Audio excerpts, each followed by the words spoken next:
মেশিনে ঢুকলে যেমন পরিষ্কার হয়, গুনাহগার বান্দা নামাজে দাঁড়ালে আল্লাহ গুনাহকে পরিষ্কার করে নেকিতে ভরিয়ে দেয়।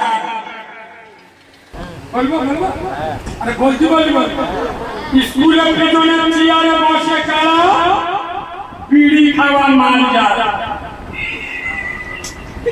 স্কুলে পিছনে বেঞ্চে বসে কারা সারা বছর লেগে পড়া বাদ দিয়ে পরের মেয়ের সাথে লাইন মারে যারা পিছনে চেয়ারে বসে।